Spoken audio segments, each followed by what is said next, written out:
오늘 저는 결론부터 말하겠습니다. 항공모함은 더 이상 바다의 해답이 아닙니다.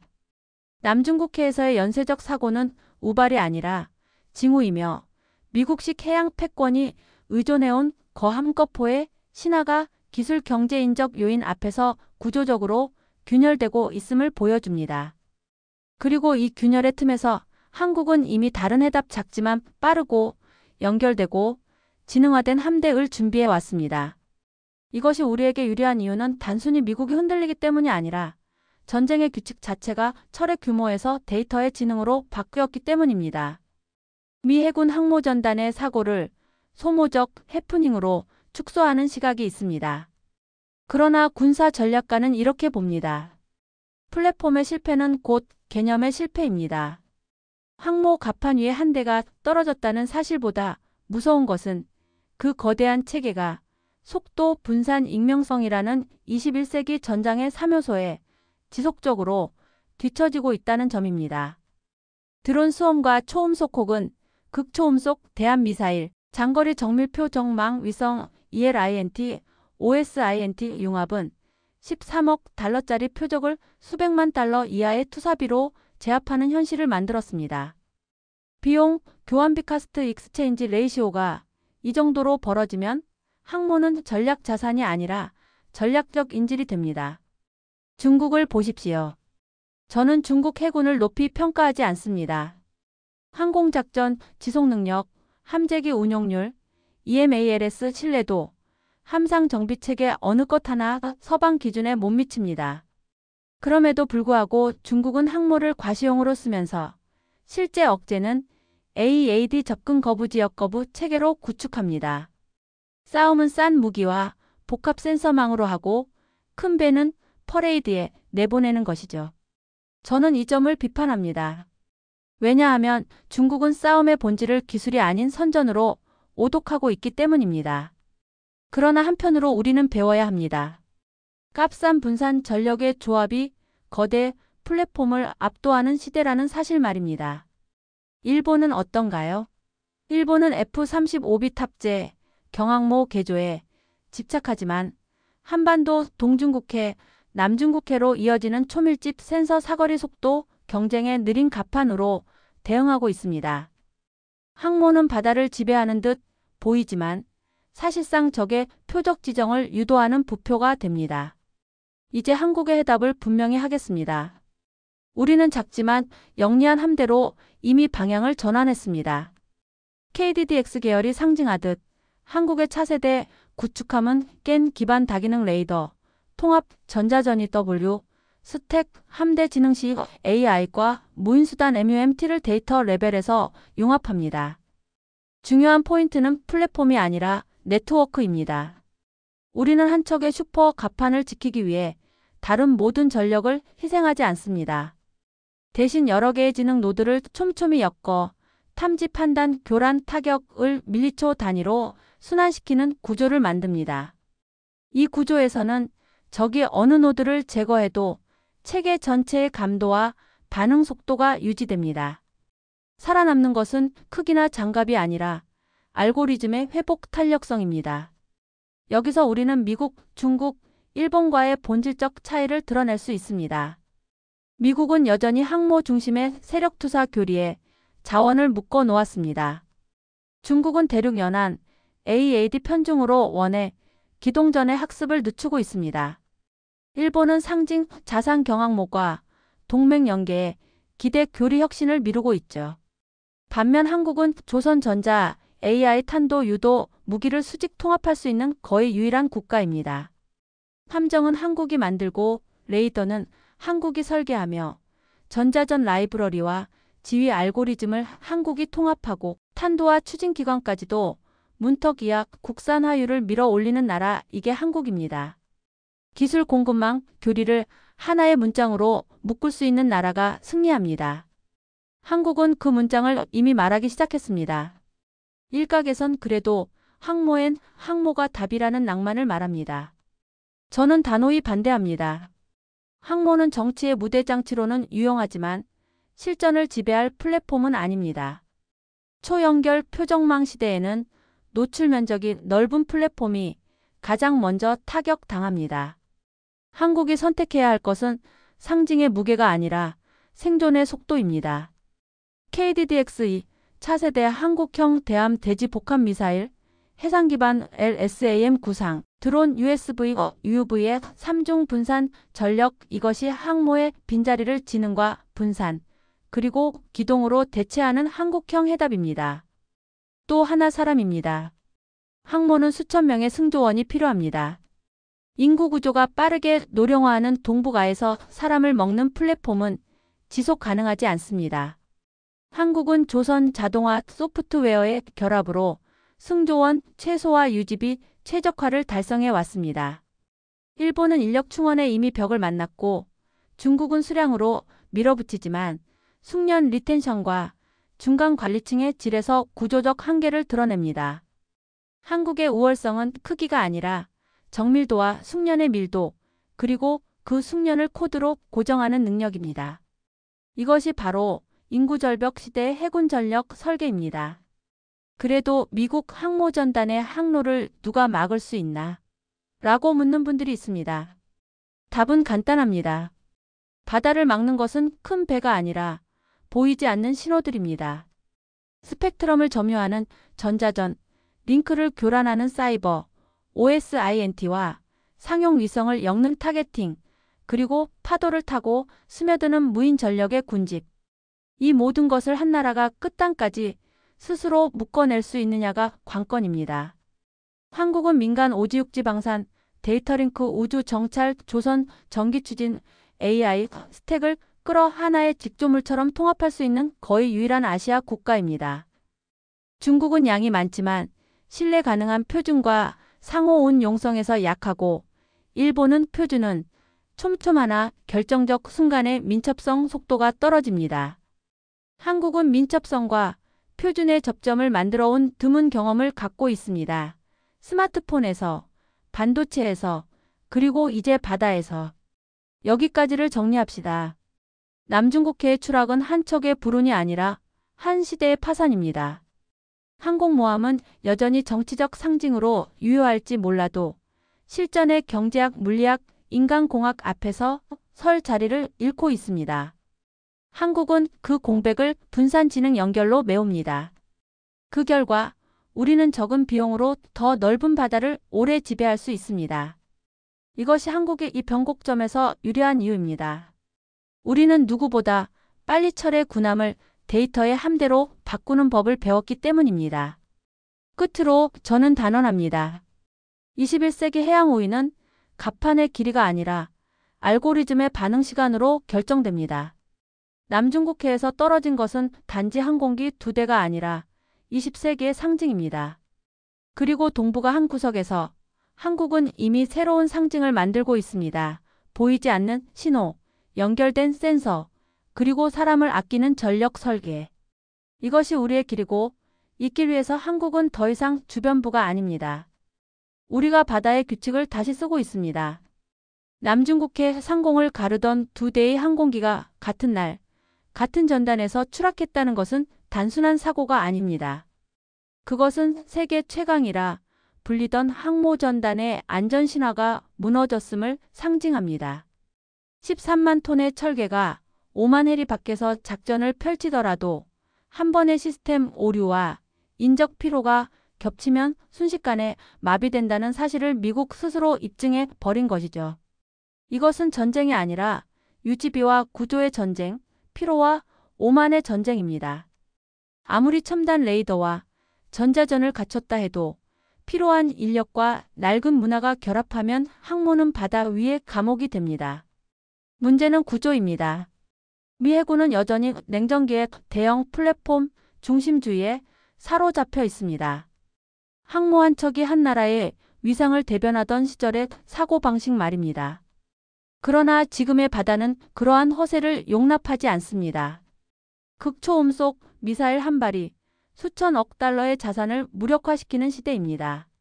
러시아의 킨잘, 중국의 둥펑 17, 그리고 이란이 실험 중인 FATTAH 시리즈까지 이 미사일들은 항모 갑판의 가장 취약한 부분, 지휘구역과 연료 구간을 동시에 타격할 수 있습니다. 전통적 방어막인 CIWS나 SM-6 요격 체계조차 대응 시간을 따라가지 못합니다. 이는 단지 미 해군만의 문제가 아닙니다. 크기로 존재감을 증명하던 모든 해군 국가가 직면한 구조적 한계입니다. 그렇다면 우리는 무엇을 해야 할까요? 한국은 이미 이 질문에 대한 답을 만들어가고 있습니다. KDDX-2와 KSS-3, 그리고 무인 수상함 체계 USV와 수중 드론 UUV은 단순히 장비의 진화가 아니라 개념의 전환입니다. 미군의 항모가 하나의 거대한 명령탑이라면 한국의 함대는 수십 개의 지능 노드가 서로를 대체하며 운용되는 네트워크 체계입니다. 즉, 한 척이 침몰해도 전장은 멈추지 않습니다. 데이터 링크와 AI 지휘망이 실시간으로 다른 노드의 임무를 재분배하고 무인정이 공백을 채우는 구조입니다. 반면 중국의 랴오닝, 일본의 이즈모는 여전히 중심 통제식 구조에서 벗어나지 못했습니다. 이 구조의 차이가 실제 전장에서는 생존 확률의 차이로 드러납니다. 저는 이 점을 특히 강조하고 싶습니다. 항공모함은 효율의 적입니다. 한 척을 운영하기 위해 최소 5,000명의 인력이 필요하고 1일 연료비는 수백만 달러에 달합니다. 반면 한국의 KDDX-2는 200명 미만의 인원으로 3배 빠른 대응과 110 수준의 유지비를 기록합니다. 또한 항모는 한번 건조하면 50년간 바꾸기 어렵지만 한국형 모듈형 함정은 5년마다 시스템을 교체할 수 있습니다. 유연성, 속도, 갱신주기 이 세 가지가 바로 21세기 해양 패권의 핵심입니다. 미국은 여전히 크게 짓고 오래 쓰는 모델에 머물러 있고 일본은 기술력은 있지만 교체 주기를 민간 조선과 분리해 관리합니다. 그러나 한국은 방산 조선 전자산업이 하나의 사슬로 묶여 있어 기술의 반응 속도 자체가 국가 경쟁력으로 이어집니다. 이제 바다는 더 이상 철의 전함으로 지배되지 않습니다. 데이터의 파도와 알고리즘의 흐름이 전장을 결정합니다. 한국의 AI 기반 전장 관리 체계는 이미 이 변화를 선도하고 있습니다. 미군은 CEC 협동 교전 능력 시스템을 자랑하지만 그것은 고정된 노드 사이의 데이터 공유에 불과합니다. 한국의 KCC는 다릅니다. 노드 간 자율학습과 경로 최적화를 통해 적의 재밍에도 스스로 복원합니다. 이것이 바로 한국이 기술적으로 미국, 일본보다 빠르게 진화하고 있다는 증거입니다. 남중국해의 추락은 단지 항공기의 문제가 아니라 시대의 효율성이 뒤집힌 신호입니다. 힘의 상징이었던 항모가 부담으로 바뀌었고 작고 지능적인 함대가 주도권을 쥐게 된 것입니다. 중국이 과시용 항모를 띄우고 일본이 경항모를 개조하는 동안 한국은 이미 다음 전쟁의 언어로 무장하고 있습니다. 그 언어는 거대한 철판이 아니라 코드와 신호, 그리고 사람의 판단을 기계가 보조하는 지능의 언어입니다. 이제 전장은 눈에 보이는 강철이 아니라 보이지 않는 회로에서 승패가 갈립니다. 항공모함이 떠있는 그 넓은 바다는 역설적으로 가장 취약한 공간이 되어버렸습니다. 그리고 바로 그 틈에서 한국은 새로운 해답을 만들고 있습니다. 세계 최강의 군대라 불리는 미군조차 예산이 끊기면 움직이지 못한다는 사실이 이번 셧다운으로 적나라하게 드러났습니다. 예산 집행이 중단되자 미군은 전 세계에서 무급으로 일하는 군대가 되었고 장병들의 사기가 급격히 떨어졌습니다. 미군의 월급날인 10월 15일 직전 트럼프는 민주당이 미군의 급여를 막고 있다고 주장했지만 실제 문제는 정치가 아니라 시스템의 노후화였습니다. 국방부가 더 이상 자율적으로 재정을 운용할 수 없고 전쟁부조차 민간 기부금으로 장병의 임금을 충당해야 하는 수준이라면 그것은 단순한 정치 싸움이 아니라 국가의 신뢰가 붕괴된 징후입니다. 저는 여기서 중요한 군사학적 함의를 봅니다.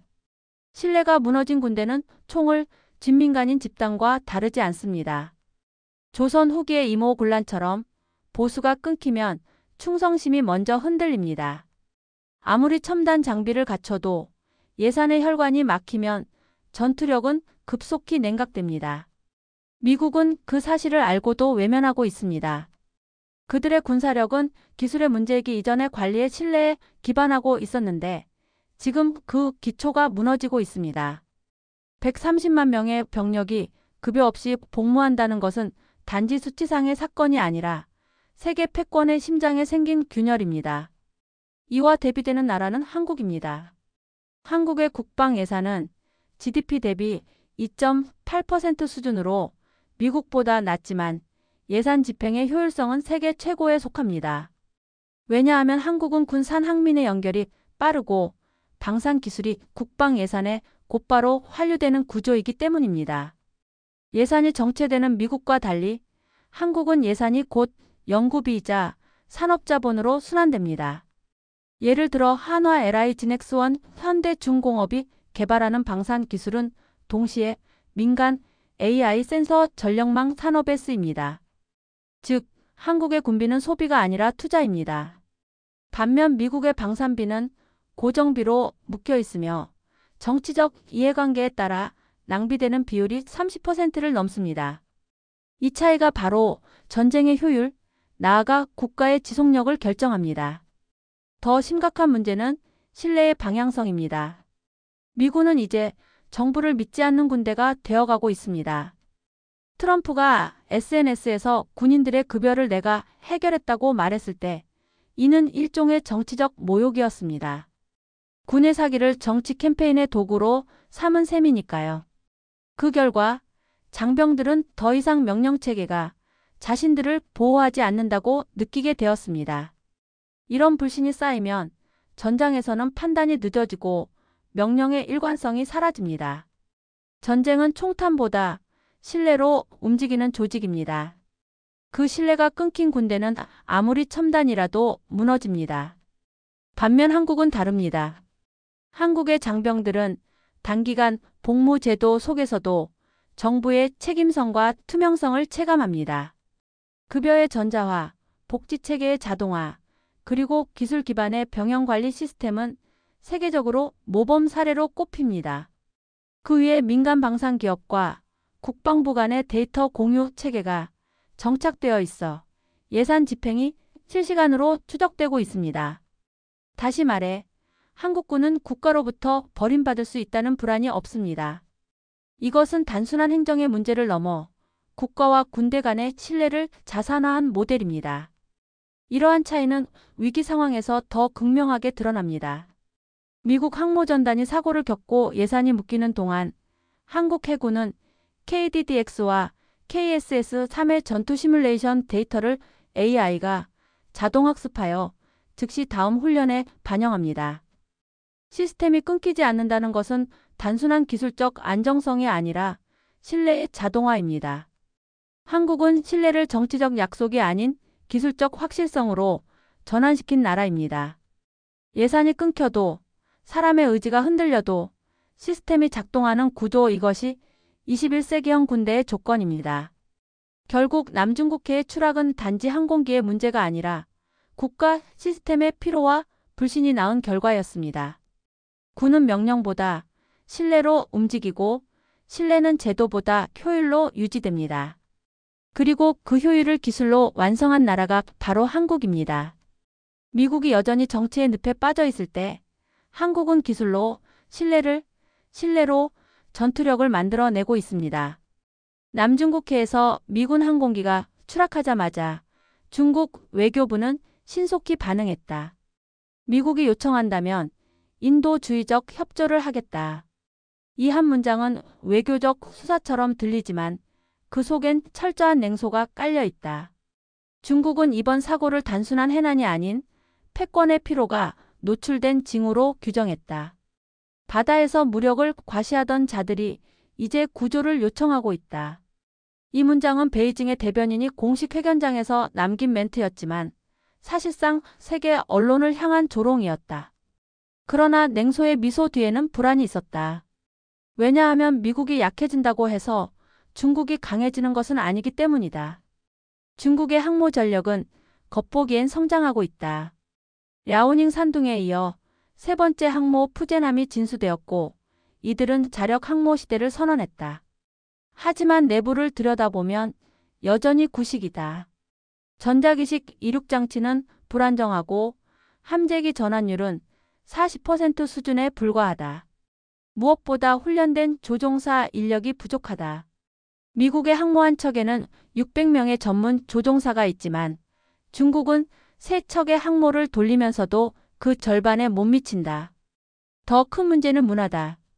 중국군 내부의 관료적 명령체계는 상황 판단보다 보고 체계가 우선이다. 따라서 한 번의 위기나 돌발 상황에서 누가 책임을 질 것인가를 따지다 대응을 놓친다. 항모는 물리적 크기보다 결정 속도가 중요하다. 그러나 중국은 여전히 속도를 배운 적이 없다. 그렇다고 중국이 이 상황을 단순히 조롱으로만 소비하고 있는 것도 아니다. 베이징은 이번 사고를 프로파간다의 기회로 활용했다.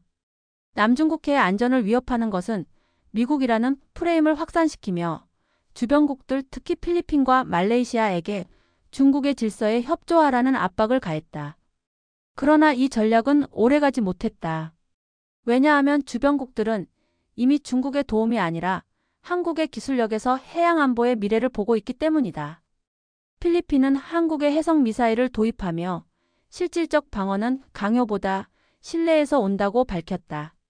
중국의 강압, 외교가 만들어내지 못한 신뢰를 한국은 기술로 만들었다는 뜻이다. 중국이 항모를 띄우는 동안 한국은 레이더와 데이터로 바다를 채웠다. 남중국해의 실시간 해양 감시 네트워크는 이미 한국의 센서 통신 모듈이 핵심을 담당한다. 중국은 여전히 인공섬 레이더로 해양 감시를 하지만 한국은 상업 위성과 지능형 부표를 결합해 보이지 않는 항모, 즉 데이터 기반의 통제권을 확보했다. 이는 무력의 과시보다 훨씬 위험한 힘이다. 중국이 아무리 강력한 함대를 내보내도 상대의 움직임을 미리 읽는 자가 바다를 지배한다는 사실을 한국은 입증하고 있다. 중국은 이 사실을 누구보다 잘 알고 있다. 그래서 조롱을 섞은 미소 뒤에는 불안이 흐른다. 미국의 항모가 추락하는 순간 한국의 전자해양망이 한층 더 강해지고 있다는 것을 인지하고 있기 때문이다. 단순한 구조선 제한이 아니라 자신들이 더 이상 정보의 주도권을 쥐지 못하고 있음을 인정한 몸짓이었다. 이제 남중국해에서의 냉소는 오래가지 못할 것이다. 웃고 있는 자가 결국 더 큰 불안을 숨기고 있기 때문이다. 미국이 추락하는 동안 중국은 웃었지만 그 웃음 뒤엔 자신들의 낡은 시스템과 느린 결정 구조가 남았다. 그리고 그 사이 한국은 기술의 속도로 그들의 웃음을 무력화시키고 있다. 한 세기 동안 항공모함은 국가의 힘을 상징했다. 거대한 갑판 위에 전투기들이 줄지어 서 있고 항모가 정박한 항구에는 국기의 물결이 나부꼈다. 그러나 이제 그 상징은 퇴색했다. 미 해군이 자랑하던 부유하는 도시는 21세기 전장에서는 오히려 느리고 취약하며 비효율적인 구조물로 평가받는다. 남중국해에서의 추락 사고는 단지 기술적 문제가 아니라 이 상징 체계가 더 이상 현실의 위협에 대응하지 못한다는 선언이었다. 항공모함은 더 이상 힘의 상징이 아니라 시대의 피로를 상징하는 거울이 되었다. 미국의 항모 전단은 냉전기의 산물이다. 당시엔 항모 한 척이 한 지역의 공중우세를 완전히 장악할 수 있었고 이를 위해선 막대한 인력과 자원을 집중시키는 것이 합리적이었다. 그러나 지금은 계산법이 완전히 달라졌다. 적의 무기체계는 작고 빠르며 정보망은 초단위로 반응한다. 특히 중국의 극초음속 대한미사일 DF-26, 러시아의 지르코는 항모의 대응 시간을 물리적으로 불가능하게 만든다. 한 척의 항모를 건조하는데 13년이 걸리고 그 사이 기술은 3번 바뀐다. 결국 항모는 진수와 동시에 구식이 된다. 거대한 투자로 얻은 상징은 이제 기술의 진화 속도를 따라가지 못하는 거대 관성체일 뿐이다. 이에 비해 한국의 전략은 정반대 방향으로 움직이고 있다. 한국은 큰 함을 만드는 대신 빠르게 진화하는 함대 생태계를 구축했다. KDDX와 KSS-3는 완성형이 아니라 지속형 시스템이다. 해군 본부와 하나 시스템, LI 진엑스1이 연동되어 실시간 소프트웨어 업그레이드 체계를 운영한다. 즉 함선이 운항 중에도 전투체계가 갱신된다. 항모가 10년마다 개량된다면 한국의 전투함은 10일 단위로 진화한다. 이 차이는 단지 기술의 문제가 아니라 전쟁 개념의 세대 차이다.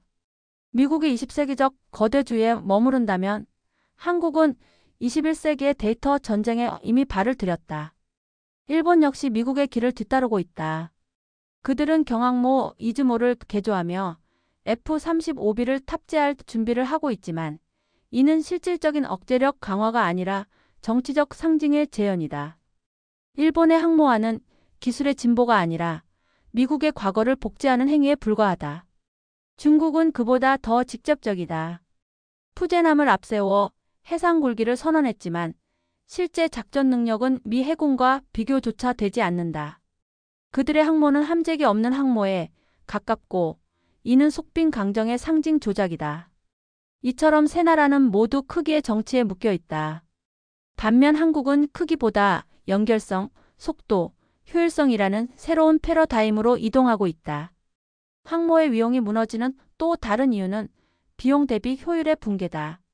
항모 한 척의 건조 비용으로 한국은 KDDX급 구축함 20척을 만들 수 있다.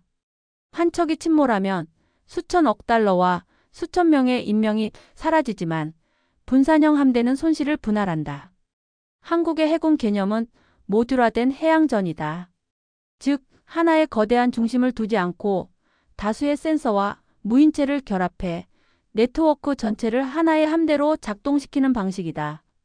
이런 개념은 더 이상 함선의 크기로 해군력을 측정하지 않는다. 지휘망의 응집력, 정보의 반응 속도, 통합의 정밀성이 곧 해군력의 척도가 된다. 한국은 바로 그 측정 단위에서 세계를 앞서고 있다. 이제 항공모함의 상징은 완전히 변했다. 그것은 강함의 표식이 아니라 무력한 거대주의의 잔재다. 남중국해의 추락은 단순한 사고가 아니라 그 상징이 산산이 부서지는 순간이었다. 바다는 더 이상 크기를 두려워하지 않는다. 크기가 클수록 표적이 되고 느릴수록 위험해진다. 한국이 선택한 길은 상징의 재현이 아니라 상징의 해체다. 그리고 바로 그 지점에서 21세기 해양 질서의 새로운 중심이 태어나고 있다. 남중국해는 이제 단순한 영토 분쟁의 무대가 아니다. 그것은 21세기 해양 기술의 실험장이자 새로운 군사 패러다임의 시험대다. 미군의 항공모함은 여전히 철과 인력으로 움직이지만 이 바다에서는 이미 데이터와 신호가 주도권을 쥐고 있다. 이 지역의 모든 충돌과 사고는 기술력의 경쟁으로 귀결된다. 남중국해는 그 자체가 세계 군사기술의 리트머스 시험지다. 누구의 센서가 더 먼 곳을 보고 누구의 신호가 더 빠르게 반응하느냐에 따라 해양 패권의 향방이 바뀐다. 현재 이 바다에는 10여 개국의 감시 시스템과 3,000개 이상의 위성이 실시간으로 교차하고 있다. 하지만 흥미로운 사실은 이 거대한 정보망의 중추 일부가 한국 기술에 기반하고 있다는 점이다. 한국의 해양 감시 레이더, 위성 데이터 압축 알고리즘, 그리고 전자전 간섭 필터 기술은 미국과 일본이 의존하는 수준을 넘어섰다.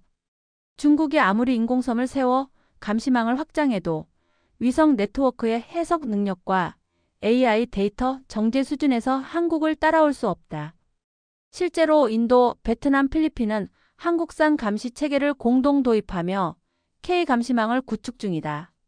미중이 군사적으로 충돌하는 와중에 한국은 기술을 통해 새로운 세력을 만들어가고 있는 것이다. 문제의 핵심은 누가 더 많은 센서를 가졌는가가 아니라 누가 더 효율적으로 데이터를 해석하느냐다.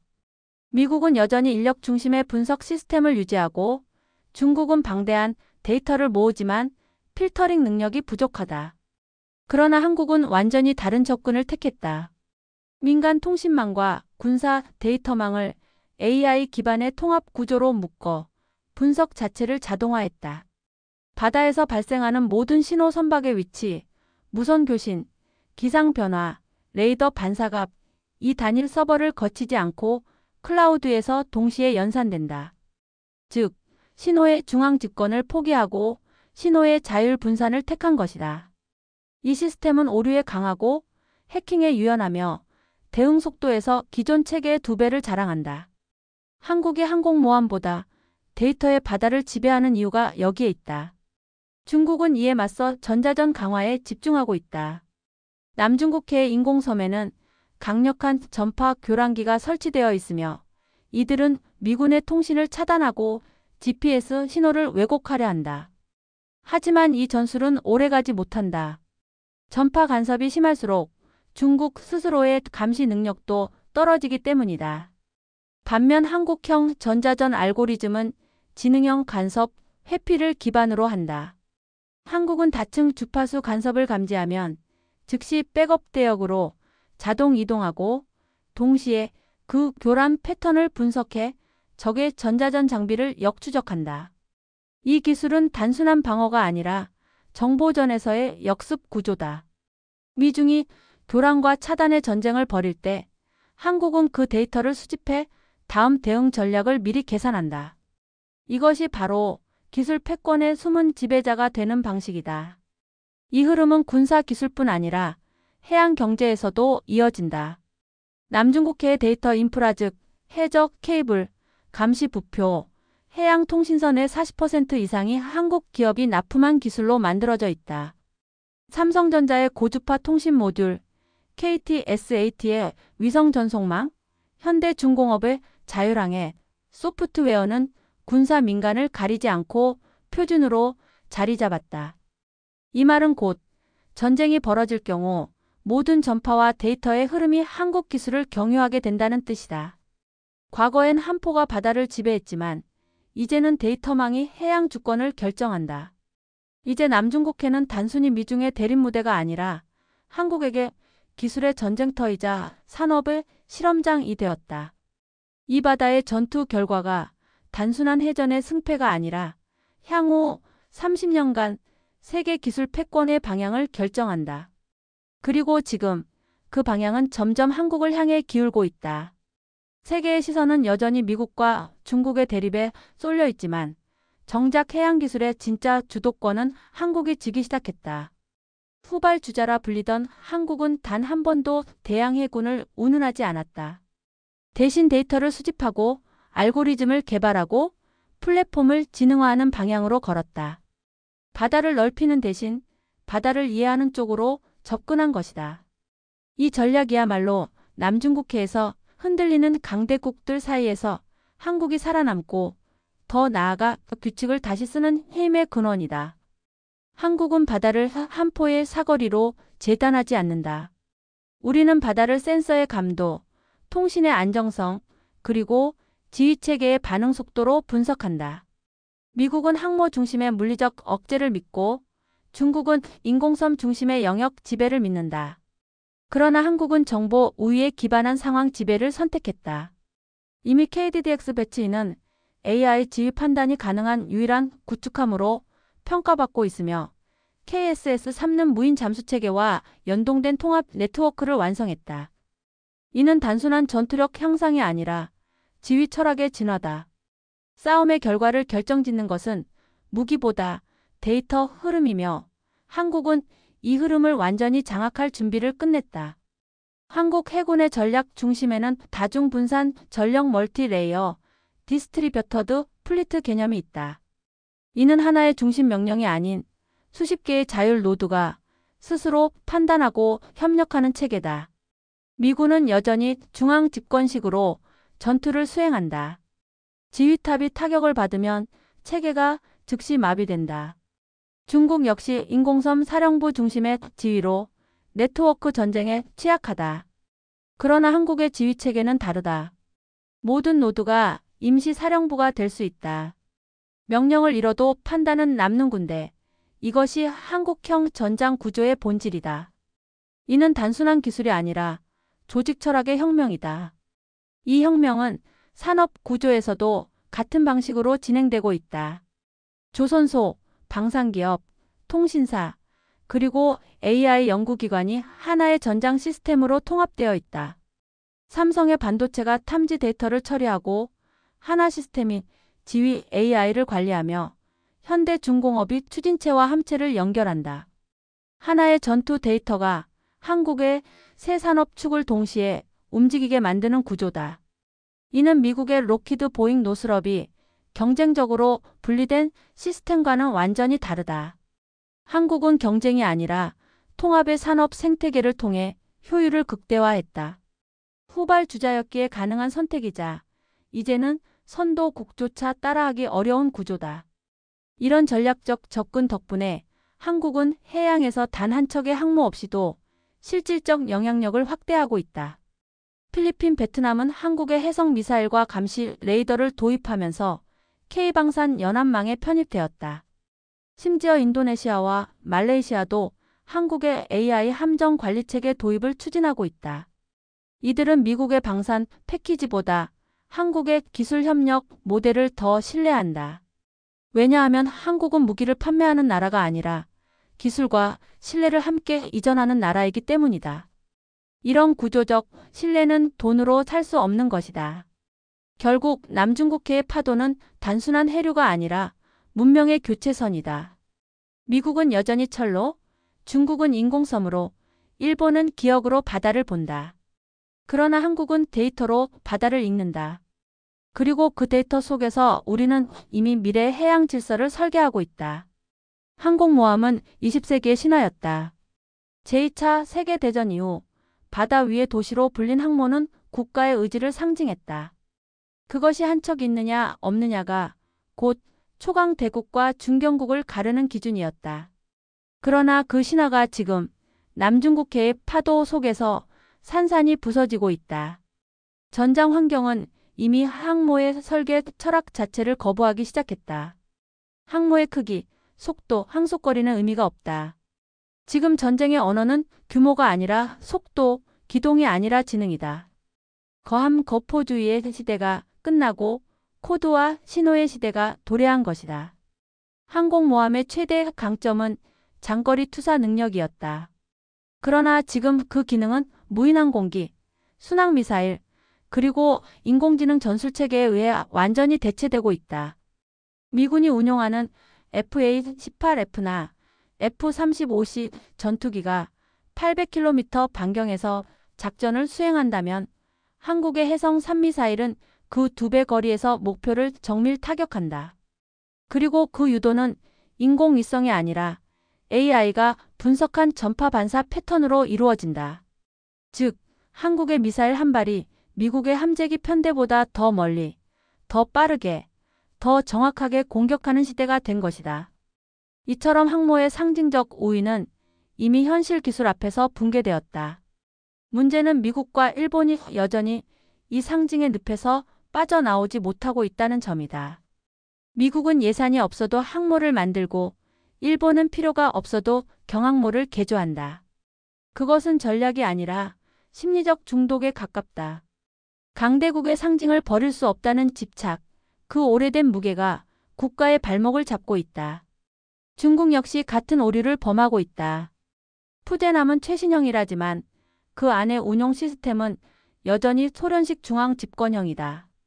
항모의 존재감은 커졌지만 그 안에서 흐르는 정보는 느리고 단절되어 있다. 큰 배가 강한 것이 아니라 느린 배가 무력한 시대가 온 것이다. 한국은 이 함정에 빠지지 않았다. 우리는 애초부터 항모의 상징에 집착하지 않았다. KDDX, KSS-3, 차세대 미사일 체계, 그리고 무인해양 플랫폼 올 오브 디즈는 작지만 지능적인 시스템으로 설계되었다.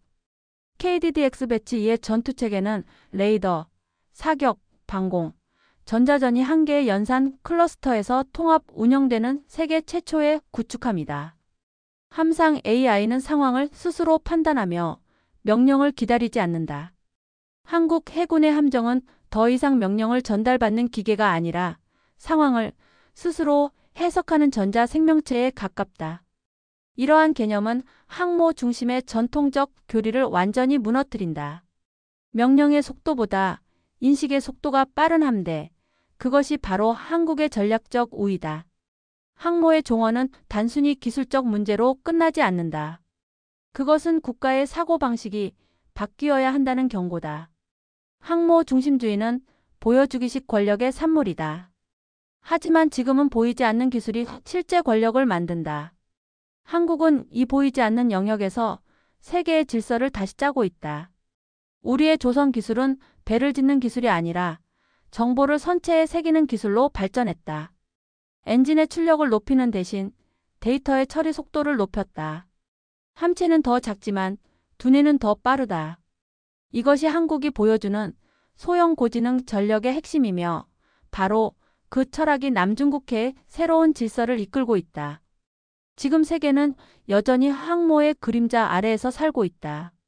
그러나 그 그림자는 길수록 더 희미해진다. 바다는 더 이상 거대한 철판을 두려워하지 않는다. 오히려 거대한 것은 느리고 느린 것은 약하다. 한국은 그 단순한 진리를 누구보다 빨리 이해했다. 그래서 우리는 크기를 버리고 속도를 얻었고 속도를 넘어 지능을 얻었다. 항공모함이 남긴 유산은 위대한 영광이었지만 그 영광은 이제 한국의 기술이 만든 새로운 시대 앞에서 조용히 사라지고 있다. 한국 해군의 진짜 혁명은 눈에 띄지 않는다. 그것은 함포의 구경이나 함체의 크기가 아니라 지능이 바다를 움직이는 방식에 있다. 전통적으로 해군력은 배의 톤수와 미사일 탑재량으로 측정되었다. 그러나 한국은 이 오래된 공식을 버렸다. 대신 데이터 처리 속도와 AI 반응 주기, 센서 융합률이라는 새로운 지표를 만들어냈다. 이 지표에서 한국은 미국과 일본, 중국을 모두 앞선다. 단순히 빠른 게 아니라 생각하는 바다를 만든 유일한 나라이기 때문이다. KDDX는 그 상징이다. 함선 내부의 전투 정보 처리 체계는 1초에 3억 건 이상의 데이터를 분석하며 동시에 100개의 목표를 추적한다. 이 정보는 함정 간 AI 네트워크를 통해 실시간으로 공유된다. 하나의 전투 상황이 발생하면 인간의 명령이 내려오기 전 이미 AI가 최적의 대응 시나리오를 연산한다. 이 시스템은 단순한 자동화가 아니라 예측 기반의 전투 판단이다. 일본의 이즈모급이나 미국의 알레이버크급이 사람이 명령을 내리는 체계라면 한국의 KDDX는 명령을 기다리지 않는 전투체계다. 이는 전술의 패러다임을 완전히 뒤바꾼다. 전투를 지휘하는 자가 아니라 전투를 스스로 완성하는 시스템, 그것이 한국 해군의 핵심이다. 이러한 구조를 가능하게 한 것은 한국의 산업 통합 능력이다. KDDX의 신경망형 AI는 삼성전자의 엣지 프로세서 기술로 구동되며 레이더 신호처리 알고리즘은 LI 지넥스원의 전자전 연구소에서 개발되었다. 하나 시스템은 이 데이터를 함대 지휘 시스템으로 연결해 실시간 전장 상황을 예측한다. 즉, 조선 반도체 전자 AI가 하나의 전투 생태계로 묶여있는 국가가 한국이다. 이런 수직 통합 구조는 미국이나 일본이 흉내낼 수 없는 영역이다. 미국은 기술이 많지만 기업 간 분업 구조가 복잡해 반응이 느리다. 일본은 정밀하지만 폐쇄적이다. 반면 한국은 유연하고 속도가 빠르며 모든 것이 연결되어 있다. 기술이 아니라 구조가 승리를 만든다. AI 지휘 시스템의 진화는 인력 구조마저 바꾸고 있다. KDDX-2에서는 승조원 수가 180명 이하로 줄었지만 작전 효율은 오히려 1.7배 높아졌다. 이는 단순한 자동화가 아니라 인간의 사고방식을 학습한 전자 두뇌의 작동이다. 인구 감소로 병력 확보가 어려운 시대에 한국은 인공지능을 통해 인력의 한계를 돌파했다. 중국이 인원으로 밀어붙이고 일본이 숙련도에 의존할 때 한국은 알고리즘으로 사람의 판단력을 확장했다. 전투력의 양적 문제를 질적 기술로 극복한 사례다. 이제 한국 해군의 전투함은 바다 위의 스마트 디바이스다. 각각의 함정은 독립된 데이터 노드이며 함대 전체가 하나의 슈퍼컴퓨터처럼 움직인다.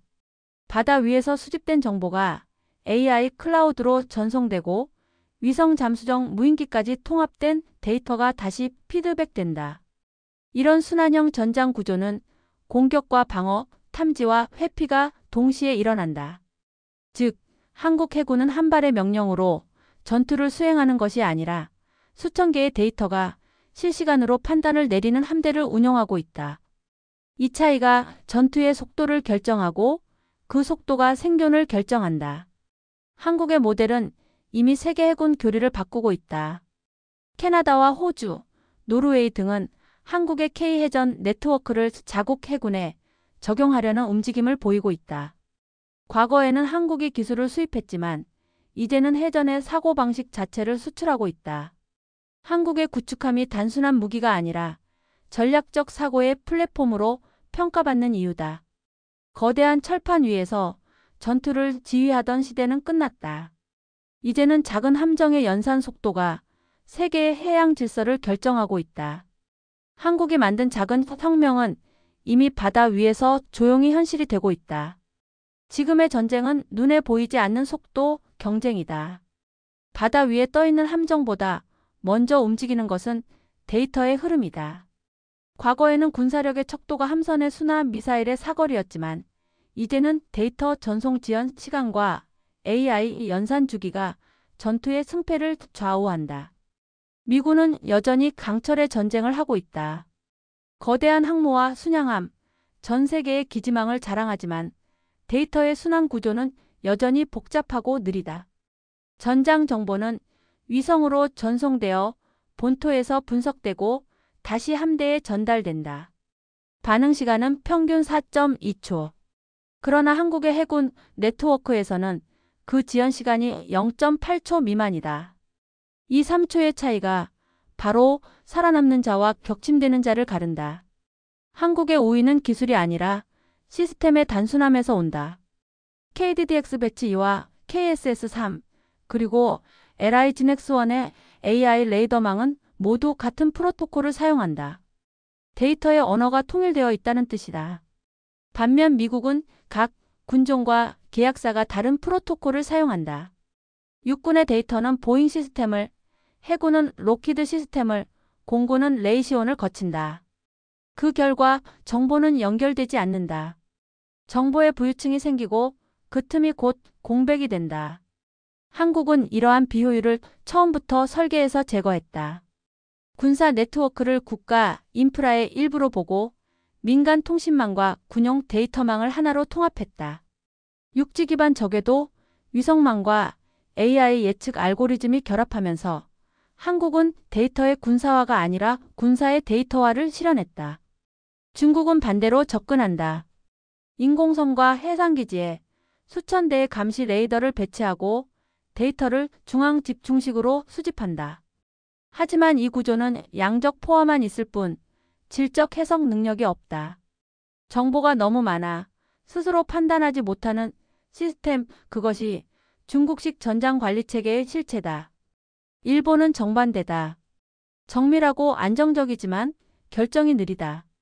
일본의 해상자위대는 아직도 대부분의 작전 판단을 사람의 승인으로 처리한다. 기술은 있지만 속도가 없다. 두 나라 모두 정보의 해석을 인간 중심으로 묶어둔 반면 한국은 이미 AI가 판단을 내리고 인간이 승인만 하는 구조로 전환했다. 결정권을 인간에서 알고리즘으로 이전시킨 최초의 해군, 그것이 한국이다. 이 변화는 단순한 효율의 문제가 아니다. 권력의 중심이 이동하고 있기 때문이다. 과거에는 함장이 전투를 지휘했다. 그러나 이제 전투를 통제하는 것은 AI 지휘 알고리즘이다. 한국 해군은 이미 AI 사령부 프로젝트를 가동 중이며 이는 국방부가 아닌 과학기술정보통신부가 주도한다. 국방과 과학기술이 같은 축에서 움직이는 나라는 극히 드물다. 미국은 여전히 펜타곤과 실리콘밸리를 따로 움직이고 일본은 민간과 군의 협업이 법적으로 제한되어 있다. 반면 한국은 전자산업과 방위산업이 한 생태계로 융합되어 있다. 따라서 데이터의 권력이 곧 군사력의 권력으로 전환되는 구조가 가장 빠르게 진행되는 곳이 바로 한국이다. 이제 강철의 크기는 아무 의미가 없다. 명령이 빠르고 데이터가 순환하며 알고리즘이 학습하는 나라가 해양을 지배한다. 미국의 항모는 여전히 3시노트의 속도로 항해하지만 한국의 데이터는 초당 2억 건의 연산으로 바다를 재편한다. 일본이 미사일의 정확도를 자랑할 때 한국은 AI가 미사일의 경로를 스스로 수정한다. 중국이 인공섬의 크기를 늘릴 때 한국은 인공위성의 두뇌를 업그레이드한다. 바다의 전쟁은 이미 눈에 보이지 않는 차원에서 끝나가고 있다. 그리고 그 승자는 총이 아닌 알고리즘을 가장 먼저 무장한 나라 대한민국이다.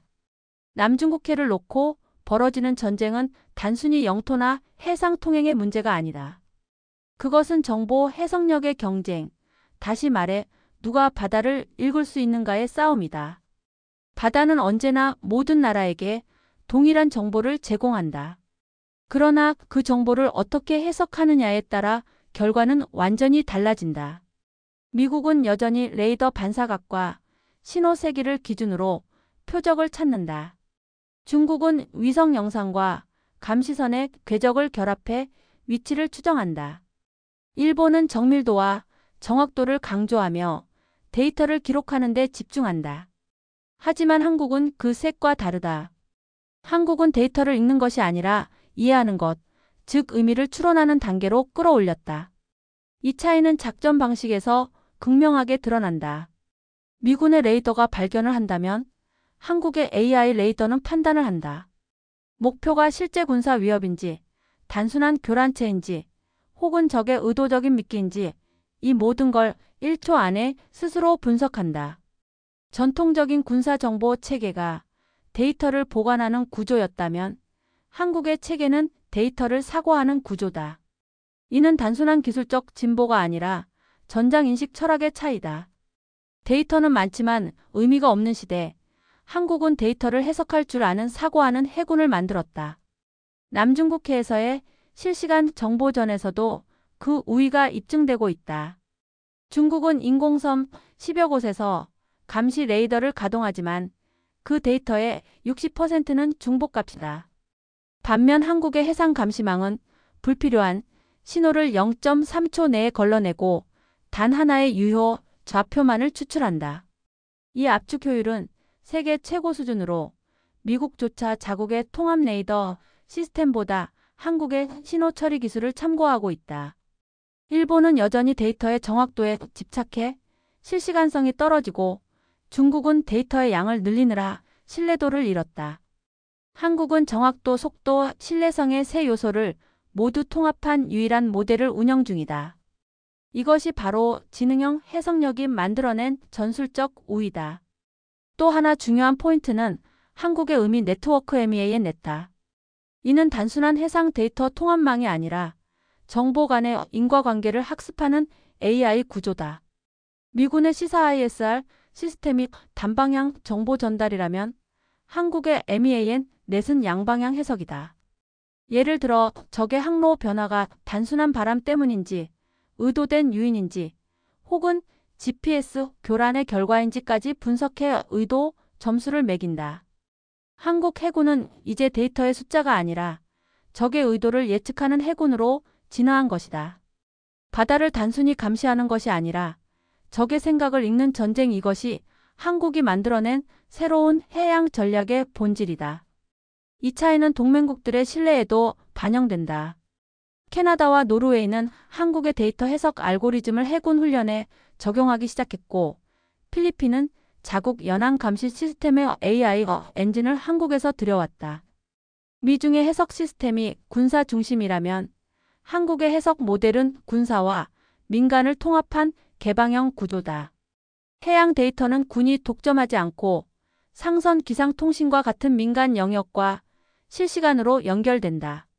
결과적으로 한국의 감시망은 전쟁뿐 아니라 평화를 관리하는 시스템으로 확장되고 있다. 기술로 안보를, 해석으로 신뢰를 구축하는 나라, 그것이 지금의 한국이다. 바다는 더 이상 누구의 소유도 아니지만 누가 해석하느냐에 따라 권력의 방향은 달라진다. 남중국해에서의 사건들은 그 거울이다. 미국은 여전히 철로, 중국은 위성으로, 일본은 기록으로 바다를 본다. 그러나 한국은 그 바다를 해석한다. 그리고 해석하는 자만이 통제할 수 있다. 남중국해의 추락 사고 이후 미국의 정치 체계는 다시 한번 자국의 군사력에 깊은 균열을 남겼다. 예산이 통과되지 않아 셧다운이 반복되고 장병의 급여조차 민간 기부에 의존해야 하는 현실은 슈퍼파워의 허상을 그대로 드러낸 사건이었다. 군대가 국가의 근본이라면 예산은 그 생명줄이다. 그런데 지금의 미국은 생명줄이 끊긴 채 정치적 이념 대립에 군대를 끌어들이는 자해적 구조에 빠져 있다. 이념과 정당의 논리가 국가 안보보다 앞선다면 초강대국이라 해도 체계는 붕괴할 수밖에 없다. 세계는 지금 미국을 강한 나라가 아닌 불안정한 체제로 보고 있다. 미국의 전쟁부는 중국 대응 전략 NDS를 축소하며 본토 방어 중심으로 회귀하려 하고 있다. 표면적으로는 내실을 다지겠다는 명분이지만 실제로는 해외 전력 운용 능력의 한계를 드러낸 조치다. 글로벌 네트워크를 유지하기 위한 자금이 부족하고 동맹국의 협력도 더 이상 자동으로 보장되지 않는다. 유럽은 우크라이나 전쟁으로 미국의 영향력에 피로감을 느끼고 있고 아시아는 미중 대립 속에서 중립 혹은 자주노선을 모색 중이다. 이런 상황에서 한국의 전략적 가치는 더욱 부각되고 있다. 한국은 군사력뿐 아니라 기술력과 안정된 정치 시스템으로 세계의 신뢰를 확보하고 있다. 단지 무기를 만드는 나라가 아니라 전쟁 체계를 설계할 수 있는 기술국가로 인정받고 있다는 점이 중요하다. 트럼프 전 대통령의 발언은 이를 더욱 상징적으로 보여준다. 그는 민주당 때문에 미군이 월급을 받지 못할 수 있다고 주장하며 정치적 책임을 전가했다. 그러나 실상은 정치의 책임이 아니라 체계의 노후화 그리고 리더십의 결핍이다. 군 통수권자가 예산의 안정성을 담보하지 못하고 국민이 정치인을 신뢰하지 않는다면 그것은 이미 전쟁이 시작된 것이나 다름없다. 총성이 울리기 전에 내부의 신뢰가 먼저 붕괴된다. 반면 한국은 이 정반대의 길을 걸었다.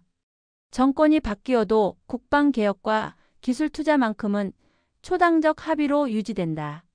미국이 정당의 대립으로 국가를 분열시키는 동안 한국은 기술로 안보를 일관되게 축적해왔다. 이 차이는 단순한 시스템의 안정이 아니라 문명의 지속성의 차이다. 중국 역시 내부적으로는 더 심각하다. 항모의 수는 늘었지만 경제 둔화와 청년 실업으로 인해 군의 충원율은 급격히 떨어지고 있다. 정치적 선전으로는 체계를 유지할 수 없다. 베이징의 지도부가 남중국해에서 승리의 서사를 만들어내려 하지만 국내의 피로와 불신이 더 빠르게 확산되고 있다. 일본 또한 자위대의 항모화와 군비 확장으로 국민적 갈등을 키우고 있다. 두 나라 모두 안보를 외교와 정치의 도구로 전락시키고 있다. 하지만 한국은 반대로 정치가 안보를 지휘하지 않는 구조, 즉 전문가 중심의 체계를 구축했다. 외교, 기술, 군사, 산업이 하나의 국가 운영 알고리즘으로 결합되어 있는 유일한 사례가 한국이다. 이제 해양 패권의 경쟁은 단지 군함의 수나 미사일의 사거리로 측정되지 않는다. 정치적 안정성과 기술적 일관성이 새로운 군사력의 지표가 되었다. 미국은 세계를 지배하던 리더십을 내부 분열로 잃어가고 있고 중국은 권력 집중이 효율을 마비시키고 있다. 일본은 여전히 과거의 그림자에서 벗어나지 못한다. 그 사이 한국은 기술의 일관성과 제도의 신뢰를 기반으로 정치로부터 독립된 안보 체계를 완성했다. 정치의 그림자가 짙어질수록 기술로 움직이는 국가만이 흔들리지 않는다. 남중국해에서 흔들리는 항모들은 바로 그 교훈을 보여주고 있다. 정치는 바람처럼 변하지만 기술은 물처럼 흘러 체계를 지탱한다.